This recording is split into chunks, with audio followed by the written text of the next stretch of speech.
નમસ્કાર, પ્રસ્તુત છે દૂરદર્શન સમાચાર। શરૂઆત કરીએ મુખ્ય સમાચારોથી। સરકાર અને વિકાસ પ્રક્રિયામાં અંતરિક્ષ તકનીકોના ઉપયોગ અંગેની નવી દિલ્હીમાં યોજાનાર બેઠકની પ્રધાનમંત્રી નરેન્દ્ર મોદી કરશે અધ્યક્ષતા। વહીવટીતંત્રને સ્પેસ ટેકનોલોજી થકી વધુ અસરકારક બનાવવા માટે થશે ચર્ચા।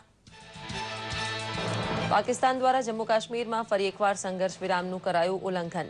પૂંચ સેક્ટરમાં ફાયરિંગનો ભારતીય સેના દ્વારા વળતો જવાબ।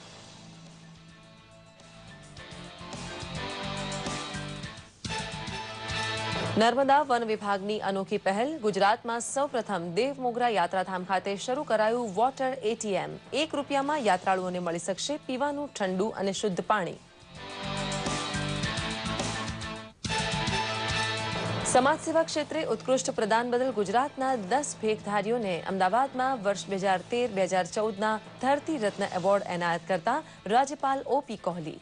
સેવા એ ધર્મનું બીજું સ્વરૂપ હોવાનું જણાવતા રાજ્યપાલશ્રી।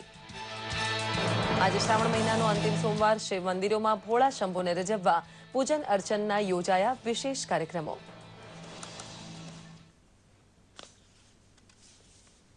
સમાચાર વિગતવાર જોઈએ। પ્રધાનમંત્રી નરેન્દ્ર મોદી દૈનિક વહીવટમાં અંતરિક્ષ ટેકનોલોજીના ઉપયોગ અંગે વિભિન્ન મંત્રાલયો અને રાજ્ય સરકારોના ટોચના અધિકારીઓની એક રાષ્ટ્રીય બેઠકને આજે સંબોધિત કરશે। એક દિવસીય આ બેઠકનું આયોજન અંતરિક્ષ વિભાગે કર્યું છે। બેઠકમાં કેન્દ્ર અને રાજ્ય સરકારના મંત્રીઓ, પ્રધાનમંત્રી કાર્યાલય તથા કેબિનેટ સચિવાલયના અધિકારીઓ, તમામ મંત્રાલયો, વિભાગોના વરિષ્ઠ અધિકારીઓ, તમામ રાજ્યો અને કેન્દ્ર શાસિત પ્રદેશોના મુખ્ય સચિવ સામેલ થશે। બેઠકનો ઉદ્દેશ અંતરિક્ષ ટેકનોલોજી અને એપ્લિકેશન્સનો વહીવટ અને વિકાસમાં ઉપયોગ કરવા પર વ્યાપક વિચાર વિમર્શ કરવાનો છે। અંતરિક્ષ વિજ્ઞાનના ક્ષેત્રે નવી સફળતા પ્રાપ્ત કરતા દેશના નવા સંચાર ઉપગ્રહ GSAT-6ને તેની કક્ષામાં સફળતાપૂર્વક પ્રસ્થાપિત કરવામાં આવ્યો છે। GSAT-6ને 83 ડિગ્રી પૂર્વ સ્થિત તેની કક્ષામાં સ્થાપિત કરવામાં આવ્યો છે। ઇસરોએ સ્વદેશી કાર્યોજનિક એન્જિન સાથેના GSLV-D6 રોકેટ દ્વારા GSAT-6નું 27 ઓગસ્ટે શ્રી હરિકોટા અંતરિક્ષ કેન્દ્રથી સફળ પ્રક્ષેપણ કર્યું હતું। પ્રક્ષેપણ બાદ ઇસરોએ ઉપગ્રહને સફળતાપૂર્વક તેની કક્ષા સુધી પહોંચાડવાની પ્રક્રિયા પૂર્ણ કરી તેના એન્ટેનાને સફળતાપૂર્વક જોડી દીધું છે। ઇસરો દ્વારા નિર્મિત GSAT-6 ભારતની GSAT શૃંખલામાં 25મો સંચાર ઉપગ્રહ છે। 6 મીટર વ્યાસનું એન્ટેના તેની વિશેષતા છે। ઇસરો દ્વારા તૈયાર કરાયેલા અત્યાર સુધીનું આ સૌથી મોટું એન્ટેના છે। ઇસરોના જણાવ્યા અનુસાર આ ઉપગ્રહનો જીવનકાળ 9 વર્ષનો છે। જમ્મુ કાશ્મીર સરહદે પાકિસ્તાને ગતરાત્રે ફરીથી યુદ્ધ વિરામનું ઉલ્લંઘન કર્યું હતું। પાકિસ્તાનના સૈનિકોએ પૂંચના સરહદી ક્ષેત્રોમાં રાત્રે 11 વાગે ભારે તોપમારો કર્યો હતો। રહેણાંક તથા બજારના વિસ્તારોમાં હાલમાં પણ ગોળીબાર થઈ રહ્યા હોવાના અહેવાલ છે। ભારતીય જવાનોએ પણ પાકિસ્તાનને વળતો જવાબ આપ્યો છે। આ ઘટનાને કારણે સ્થાનિક નાગરિકોમાં ભયનો માહોલ ફેલાઈ ગયો છે। નાગરિકોએ અગમચેતીના પગલાં તરીકે સુરક્ષિત સ્થળોએ સ્થળાંતર કરતા આ ઘટનામાં કોઈ જાનહાનિ થઈ નથી। ભારે વરસાદથી પ્રભાવિત આંધ્રપ્રદેશના 5 જિલ્લાઓમાં વીજળી પડવાની અલગ અલગ ઘટનાઓમાં 19 લોકોના મૃત્યુ થયા છે। આ ઘટનામાં પ્રકાશમ જિલ્લામાં 6 લોકોની, નેલ્લોરમાં 5 લોકોની, કૃષ્ણા જિલ્લામાં 4 અને ગુંદુર અને પૂર્વી ગોદાવરીમાં 2 લોકોના મોત થયા હતા। મુખ્યમંત્રી ચંદ્રાબાબુ નાયડુએ મૃતકોના પરિવારજનોને 4-4 લાખની સહાયની જાહેરાત કરી છે।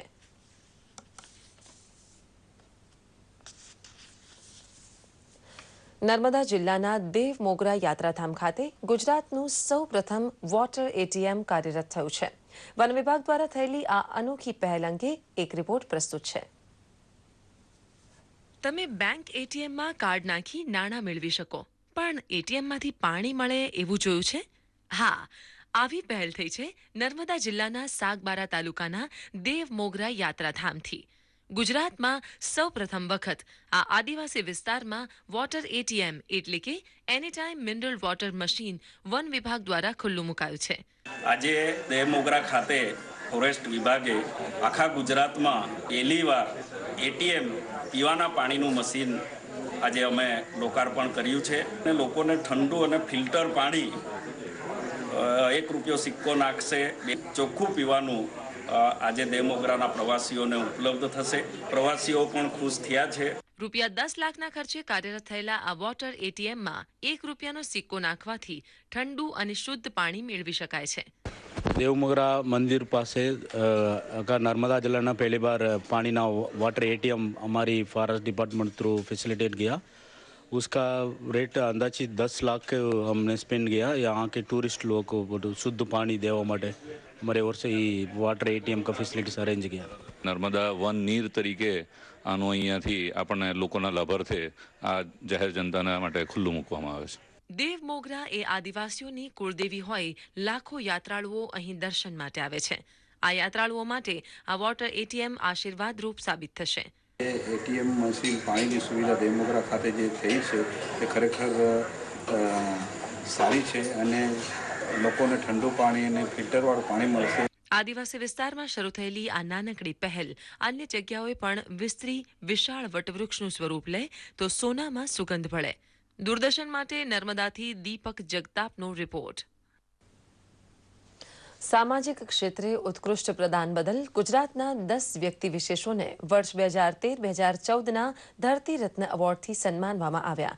અમદાવાદમાં આશીર્વાદ ટ્રસ્ટ દ્વારા આયોજિત સમારંભમાં રાજ્યપાલ ઓપી કોહલીના હસ્તે સમાજ સેવાના આ ભેખધારીઓનું ટ્રોફી સહિત રૂપિયા 11,000નો પુરસ્કાર આપી તથા શાલ ઓઢાડીને સન્માન કરવામાં આવ્યું હતું. Deputy police commissioner Manjita Vanzara ઉપરાંત આઈ સર્જન ડોક્ટર શશાંક રાઠોડ, માનવ સેવા ક્ષેત્રે કાર્યરત Bhimji Nakrani, orthopaedic surgeon doctor Jitendra Patel તથા સામાજિક સેવા ક્ષેત્રે કાર્યરત મહાનુભાવો કુમુદ આર શાહ, ભરત પટેલ, હેમેન્દ્ર જનસારી, ભારતીબેન જનસારી, પ્રહલાદ સોલંકી તેમજ મહેશ ત્રિવેદીને આ એવોર્ડ અનાયત કરાયા હતા. આ પ્રસંગે રાજ્યપાલ ઓપી કોહલીએ સેવાને ધર્મનું સ્વરૂપ ગણાવી સમાજ સેવાના મહત્વને ઉજાગર કર્યું હતું. આજે શ્રાવણ માસનો અંતિમ સોમવાર છે. રાજ્યના તમામ શિવ મંદિરોમાં આજે પૂજન અર્ચનના વિશેષ કાર્યક્રમો યોજાયા છે.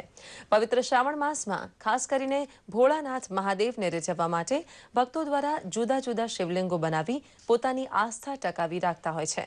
ખાસ કરીને ભારતમાં રુદ્રાક્ષનું ખૂબ જ મહત્વ છે. ત્યારે વિસનગરમાં બ્રહ્માણી માતાના મંદિર ખાતે 1111 રુદ્રાક્ષનું 5 ફૂટ ઊંચું શિવલિંગ બનાવવામાં આવ્યું છે. આયોજક સંસ્થા માન્ય ન્યૂ ઇન્ડિયા દ્વારા દરરોજ રાત્રે દીકરી દેવો ભવ, વ્યસન મુક્તિ, અંધશ્રદ્ધા નિવારણ, આનંદનો ગરબો, સંતો મહંતો દ્વારા સત્સંગ વગેરે લોક જાગૃતિના કાર્યક્રમો યોજાય છે.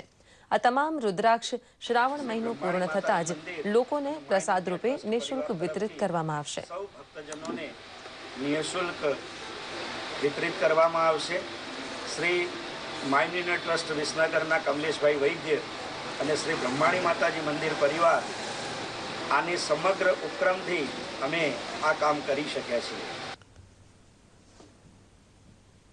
જન્માષ્ટમી પર્વ પૂરું થતાં હવે ગણેશ ઉત્સવની તૈયારી પૂરજોશમાં ચાલી રહી છે અને વિશાળ કદની ગણેશજીની મૂર્તિઓ બનાવવામાં આવી રહી છે. જોકે આ વર્ષે માટીની મૂર્તિઓને જ પ્રાધાન્ય આપવામાં આવી રહ્યું છે. ગણેશજીની ભવ્ય અને અદ્ભુત મૂર્તિઓ ગણેશ ઉત્સવ માટે તૈયાર થઈ ગઈ છે.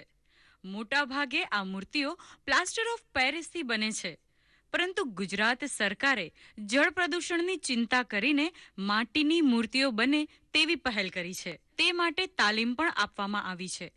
સાથોસાથ માટીની મૂર્તિઓ નિર્માણ કરવાના સાધનો પણ નિઃશુલ્ક આપવામાં આવ્યા છે.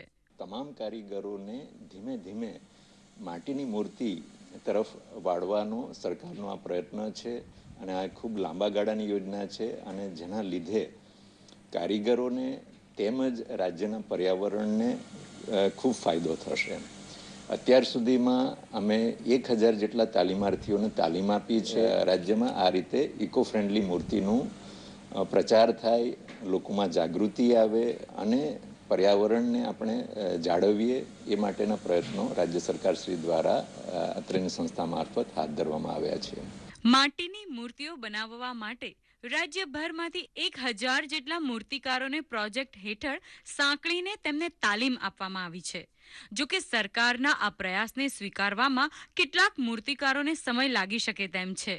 પીઓપીની મૂર્તિ આપણે જો અત્યારે બનાવવા જઈએ તો 10 ફૂટની મૂર્તિ ઓછામાં ઓછી 4-5 કારીગર 6 કારીગર લાગે તો ઓછામાં ઓછી 10 મૂર્તિ નીકળે, 8 મૂર્તિ નીકાળી બનાવી શકે. હવે માટીની મૂર્તિમાં લગભગ 1.5 ફૂટની મૂર્તિ બનાવવા જાઓ તો 1.5-2 ફૂટની મૂર્તિમાં ઓછામાં ઓછી અને 3 મૂર્તિઓ બને 2 દિવસમાં. અમારા છોકરાઓથી કરીને, બહેનોથી કરીને, ગરડાઓથી કરી ને તમામ લોકો આની સાથે સંકળાયેલા છે કે જે પ્રદૂષણ થતું હોય એને રોકવા માટે સરકારશ્રીએ નક્કી કરેલું છે કે ધરમકુંડ બનાવવાના રિવરફ્રન્ટ ઉપર અથવા કોઈ ગામડો હોય. શ્રદ્ધાની સાથે સાથે પર્યાવરણની જાળવણી પણ એટલી જ જરૂરી છે. ત્યારે રાજ્ય સરકારની ઇકો ફ્રેન્ડલી ગણપતિની મૂર્તિઓનો મુખ્ય આશય પાણીમાં પ્રદૂષણ ન વધે તેવો છે અને સૌનો સહયોગ આવશ્યક છે. દૂરદર્શન સમાચાર, અમદાવાદ. મુંબઈમાં લબ્ધ પ્રતિષ્ઠિત લેકમે ફેશન શોમાં પોતાના હસ્તકલાનું કસબ દર્શાવીને આ મહિલાઓએ પાટણની પ્રભુતાના દર્શન કરાવ્યા છે. નિરક્ષર પરંતુ પોતાની કળામાં પારંગત એવી આ મહિલાઓએ રેમ્પ પર વોક કરીને ભરત ગૂંથણ જેવી હસ્તકલાને છાક જમાળની દુનિયામાં ખરા અર્થમાં એક કળા તરીકે દર્શાવવાનો પ્રયાસ કર્યો છે.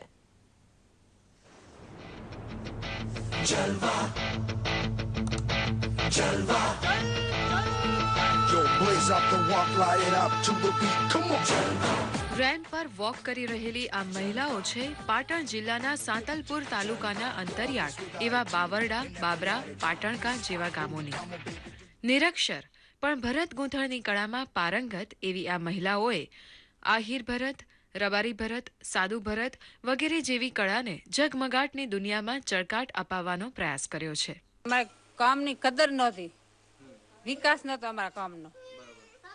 કેમ આ દુનિયાને એક ખૂણે પડ્યું હોય એમ અમારા ઘરના ખૂણામાં પડ્યું હતું અમારું કારીગરી. પણ આ ફેશન શો રાખી એટલે અમારું કામ રહ્યું બહાર પડે, કામનો વિકાસ થાય અમારો. અને આમ તો ભરત ઘણા હતા પણ અમે કરશી હાટે ને કરેલી હાટે અમે દઈ દેતા, બધા ફેરીવાર આવતા ને એને અમે દઈ દેતા ભરત.